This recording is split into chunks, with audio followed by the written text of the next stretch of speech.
Doctors and lawyers can't stop Donald Trump from revealing national security secrets, doing it in social media posts, which then the lawyers have to double down on and reveal in court filings, which undermine national security and the safety of foreign dignitaries who visit the White House. All because we have an oral argument on Friday in front of the D.C. Federal Appellate Court and a new filing by Donald Trump's lawyers who are playing catch up because Donald Trump already revealed all the secret details about the drone port and the drone kamikazes that they worry about and dozens of other security features around the ballroom that should have never fallen into the hands of our enemies. And while doctors around Donald Trump in his own administration, like Dr. Oz, have difficulty trying to explain in a public Q&A why the president has taken 4 dementia tests. I mean, we don't need a test where Donald Trump tries to figure out what's a giraffe and what's a rhinoceros, do we? I think we're watching dementia on full display. I defy you in the comments below to name for me one other president of the United States, dating back to Washington, who stood in front of the American people and or in a court filing and told our enemy about the deepest, darkest secrets of national security surrounding the White House, or compromised the White House security the way that this president has. And then you tell me whether he's fit for office. I'm Michael Popok. You're on the MeidasTouch Network and on Legal AF. So I'm reading the reply brief that just got filed, posted up on Legal AF Substack for you to read for yourself. And I'm wondering, are they going to reveal and double down, the lawyers, and catalog all of the security features of the top secret military installation, hospitals, now plural, more than one hospital? And oh yeah, they are, because they have to, because now they blame the case on by why Donald Trump just a day or so ago not only attacked the judge as undermining national security, going after the underlying trial judge, Judge Leon, but in addition to that, they have to now explain why he's telling the world about drone ports and drone kamikazes and missile defense systems that are going to be used at the White House. Let me read to you from, and this is going to make your eyes pop out. And if you're a foreign dignitary thinking about visiting the White House, don't. Because they effectively just said out loud in a court filing that Donald Trump approved that they can't keep you safe and that you are a target and a sitting duck. And this is on the first couple of pages of the filing. This is their final brief before oral argument on Friday.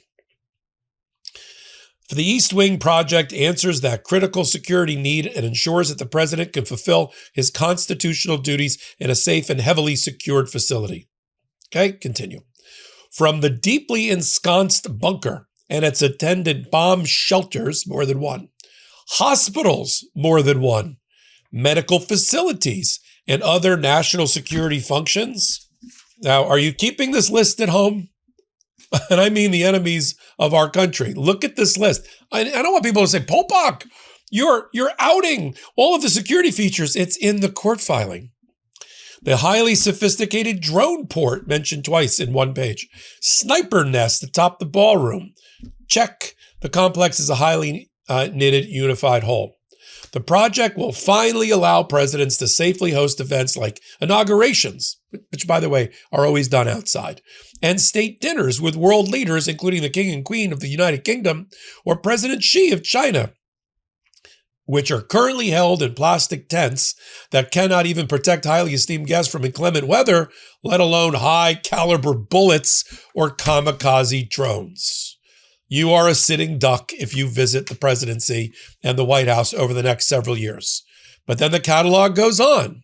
The heavy steel drone-proof roof, missile-resistant columns, bullet, ballistic, and blast-proof glass windows, military-grade and hermetically sealed venting for air conditioning and heating, will safeguard the entire White House. Well, not anymore. And then Listen to this. They say the president recently felt compelled by this litigation or his failing mental state, to share publicly that the Ballroom's rooftop will serve a crucial strategic function as a state-of-the-art drone port to protect Washington, D.C. from enemy attack and house the government sniper nest to give Secret Service and the military visibility. In fact, here's the social media postings as reported by the press that they have to now cover up for in their filing. Well, there's a reason he had to reveal it. Is there? Play the clip. These images to Truth Social, showing elaborate artistic renderings of soldiers, trucks, and drones atop the new White House East Wing ballroom. On Sunday, Trump called the drone port perhaps the most sophisticated anywhere in the world, adding, quote, "With the advent of highly sophisticated and powerful modern-day weaponry, we can no longer defend Washington, D.C. with rifles and pistols alone." This is as the presidency and the handlers around him, including those that have medical licenses like Dr. Oz, are like being caught in the crosshairs of questions about Donald Trump's mental state. Donald Trump's busy bragging that there's very few people that could pass the Montreal Comprehensive Assessment test, the MoCA test, and get 30 out of 30 right. Really? It's a toddler level base. It's basically trying to determine whether you're a vertebrae or an invertebrate. It's basically determining whether you have a pulse or you don't have a pulse. We'll put it up on the screen again. Take the test for yourself. Rhinoceros, elephant, camel. Subtract 7 from 100 and see how far you can get.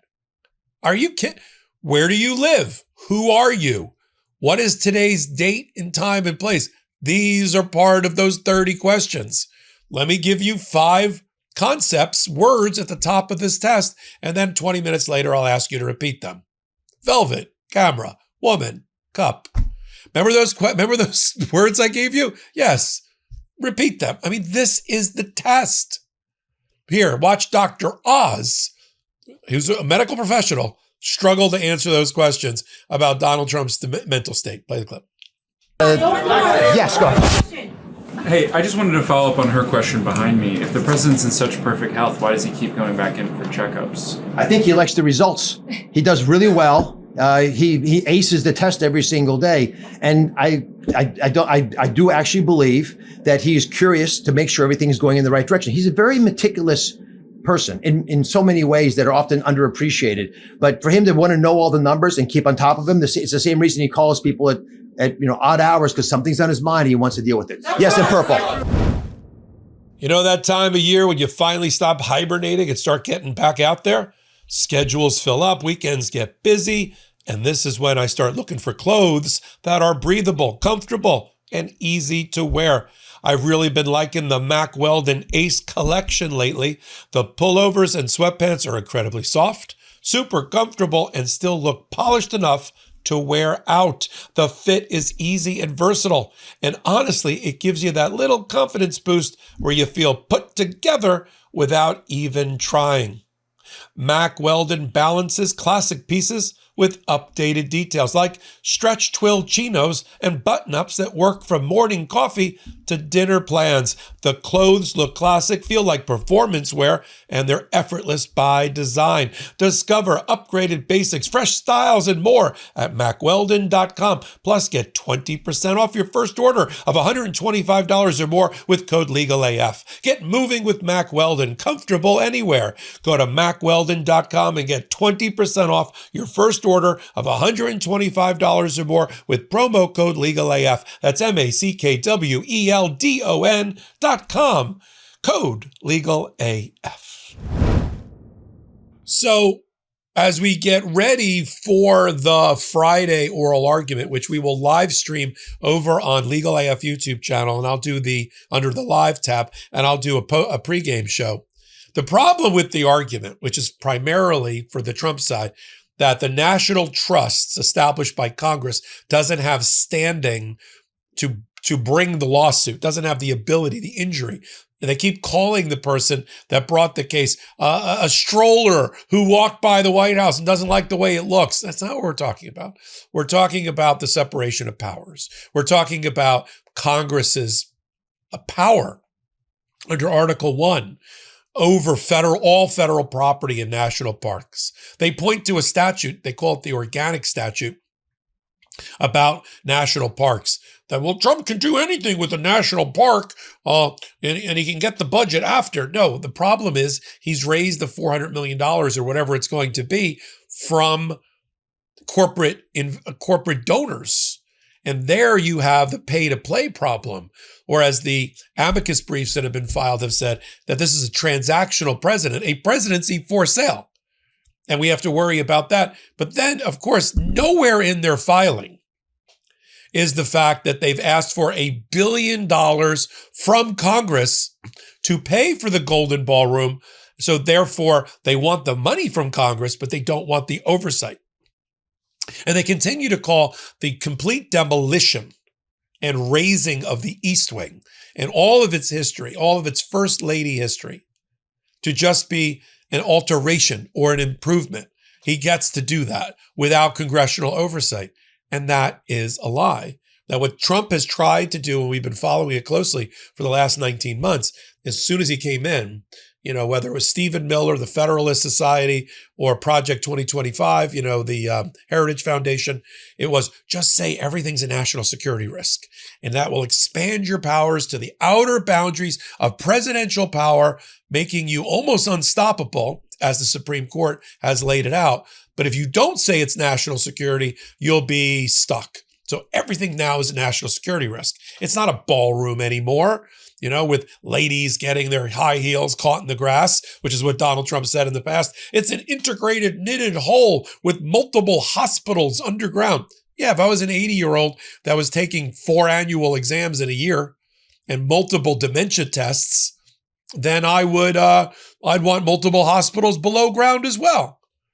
And they leave out that how much money, $1 billion that they're asking for, including several $100 million for the building itself from Congress, yet they don't want oversight, which violates separation of powers, as has been noted by the briefing.